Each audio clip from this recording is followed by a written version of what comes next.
Friends, मैं आपका mentor AK Singh और आज फिर हम अपने आरपीएससी लाइब्रेरी की तैयारी करेंगे। यानी आरपीएससी लाइब्रेरी ग्रेड 2 स्पेशल तैयारी कर रहे हैं। आज स्पेशल तैयारी में क्या कर रहे हैं हम? सबसे पहले हम देख रहे हैं थ्योरी सेक्शन, फिर हम देखेंगे PYQ सेक्शन और फिर हम देखेंगे प्रैक्टिस टेस्ट और मॉक टेस्ट आपके सारे के सारे इस तरह से कराए जाएंगे। तो थ्योरी में आपके 5 यूनिट हैं, वो क्या है, आपको मैं हंसते खेलते सारी इस तरह से यूनिट पढ़ा दूंगा कि आपको क्या है, भले ही आपका यानी कि उस तरह से क्वेश्चन ना है जिस पर घुमा फिरा के जो क्वेश्चन पूछे जाते हैं उसमें आप चीज़ों को सॉल्व कर पाओ। ठीक है बच्चों, तो चलिए आज की क्लासेस शुरू करते हैं। यानी कि आज की, और सबसे पहले आपको क्या करना है, यूट्यूब चैनल को आपको क्या करना है, सब्सक्राइब करके रखना है, वीडियो को लाइक करना है, शेयर करना है और टेलीग्राम चैनल को ज्वाइन करके रखना है। जितने भी आपके सारे के सारे PDF हैं, जितने यहाँ के मॉक टेस्ट के PDF आपको मिलेंगे, वो सारे के सारे आपको कहाँ मिलेंगे? टेलीग्राम चैनल पर। तो ठीक है बच्चों, चलिए आगे चलते हैं। यानी कि आज का क्लासेस शुरू करते हैं। आज का जो टॉपिक है वो क्या है, आपको मैंने एक तरह से पहले भी बता चुका है, जिसका नाम क्या है, आपका टॉपिक का नाम क्या है? इंटेलेक्चुअल,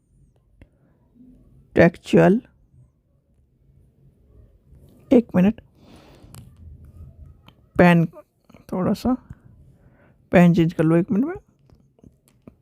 ठीक है, अब थोड़ा सा सही रहेगा। इंटेलेक्चुअल,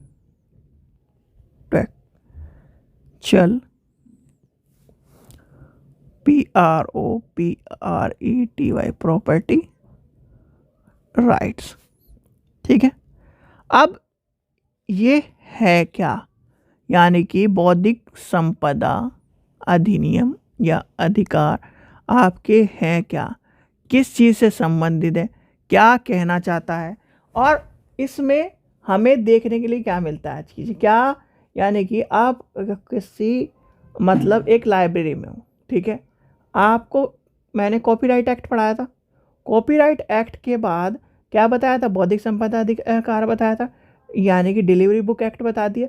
अब कहीं ना कहीं इंटरकनेक्टेड करते हुए आप ये सोचिए कि भैया कॉपीराइट एक्ट है, ट्रेडमार्क है, पेटेंट है और आपका डिलीवरी बुक एक्ट है, ये सारे के सारे किस लिए संबंधित हैं? यानी कि जो इनका जो संबंध है, इनका जो देखने का नजरिया है, वो किस लिए संबंधित बैठता है, क्यों उनका कहीं ना कहीं रोल आपको देखने के लिए मिलता है। तो उनमें कहीं ना कोई कुछ चीज़ तो होगी ऐसी जो कहीं ना कहीं उस चीज़ से संपन्न है या फिर उस चीज़ से संबंधित है। आप ही सोचो, आज आपने एक आविष्कार किया, ठीक है, आपने क्या करा? एक आविष्कार किया, आविष्कार करा और कल को क्या है, आपका कोई आविष्कार हूबहू उसी तरह उसका एक तरह से चोरी करके ये कहने लगे जी मैंने कराया इस आविष्कार को, तो आपको कैसा लगेगा?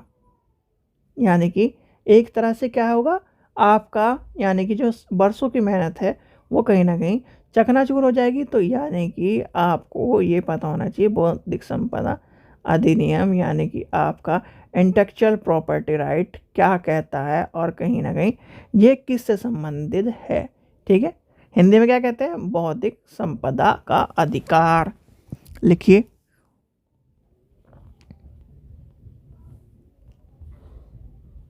बौद्धिक संपदा का अधिकार। ठीक है, अब ये क्या है? यानी कि आपको मैंने एक चीज़ बताई थी, जो कॉपीराइट एक्ट पढ़ा रहा था, कि पुराने समय में क्या होता था, जो लेखक थे, जो संगीतकार थे, जो कलाकार थे आदि जो लोग थे, वो अपनी कृतियों को, अपनी रचनाओं का, उनका उद्देश्य क्या था जी? उनका उद्देश्य था हमें क्या चाहिए? प्रसिद्धि चाहिए। क्या चाहिए? प्रसिद्धि चाहिए।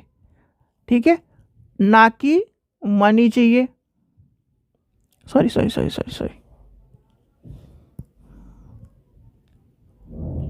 ठीक है, मनी चाहिए। पर आज के टाइम पे क्या है? आज के टाइम पे मनी भी चाहिए, प्रसिद्धि भी चाहिए और उनका सामान कोई चोरी ना कर ले। यानी कि उनके नाम का जो उन्होंने आविष्कार किया है, जो उन्होंने बनाया है, उससे कोई और प्रसिद्धि ना पा ले, उसका सामान को चोरी करके उससे रिलेटेड कोई और प्रसिद्धि ना कर दे। तो इसलिए कहीं ना कहीं बौद्धिक संपदा अधिनियम यानी कि इंटेलेक्चुअल प्रॉपर्टी राइट को लाया गया। ठीक है, तो क्या था, यानी कि इसको क्या करा, लाया गया। अब जब पैसे की बात आई, यहाँ पे बात आई, तो इसमें क्या है, यानी कि कॉपीराइट एक्ट का जो पहले चीज़ थी वो उठती नहीं थी। अब जब से मुद्रित क्या है, मुद्रित कलाम के आविष्कार के पश्चात पुस्तकों का उत्पादन बहुत ही बड़ी मात्रा में होने लगा। लेखकों की कृतियों का यानी कि एक बड़ा होने, यानी कि बड़े रूप में छपने लगी। लेखक के कार्य का कोई एक तरह से अवैध प्रयोग ना करे, उसे चुराए ना, चोरी ना कर ले, अपने नाम से ना बेच दे, अपने नाम से छापे ना।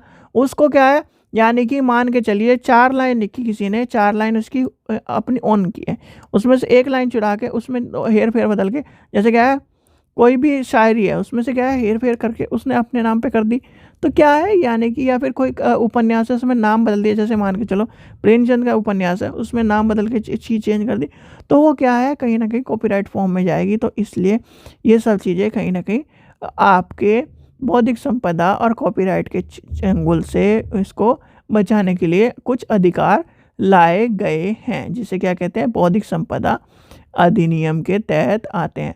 आपका क्या है, कॉपीराइट मुख्यतः लेखक, प्रकाशन, फिल्मकार, पुस्तकालय अध्यक्ष, संगीत कलाकार आदि से संबंधित है। ये मैंने आपको बताया था, ठीक है। अब आता है, और आजकल जो बौद्धिक संपदा अधिकार है उसका प्रयोग कॉपीराइट के साथ साथ हो रहा है। किसके साथ साथ हो रहा है, लिखिए, ये भी लिख लीजिए, क्या आपको कभी कंफ्यूजन हो जाए। आपका यानी कि intellectual property, sorry intellectual property right plus copy right, यानी कि इनका क्या है, इन दोनों का साथ साथ प्रयोग हो रहा है। जब बौद्धिक संपदा अधिनियम का यानी कि है जो क्या है, उसको जीवन के साथ पहलुओं के संबंधित आता है, चाहे कृषि, यानी कि जो आईपीआर है, ठीक है, आईपीआर ऑल क्या है, क्षेत्र को क्या कहेंगे हम, जोन, यानी कुछ भी मान लीजिए, ठीक है, और सभी क्षेत्रों से संबंधित है, क्योंकि ये क्या है, जो बौद्धिक संपदा अधिकार है और जीवन के सभी पहलुओं से जुड़ा हुआ है। किससे जुड़ा हुआ है, जीवन के सभी पहलुओं से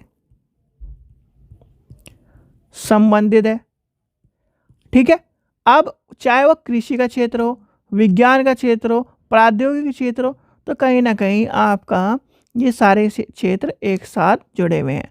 अब आता है कॉपीराइट और बौद्धिक संपदा अधिकार केवल छपे हुए सामग्री को ही शामिल नहीं करते कहीं ना कहीं आपका, बल्कि वो क्या करते हैं, जो पत्रिक यानी कि पेटेंट है, ट्रेडमार्क है, आपके इंडस्ट्रियल डिज़ाइन है, आपके फिल्म है, कास्टिंग है, आपके कंप्यूटर सॉफ्टवेयर है, उनमें कहीं ना कहीं इसका क्या है, रोल अदा होता है, यानी कि ये कहीं ना कहीं उससे भी संबंधित आपको देखने के लिए मिलेंगे।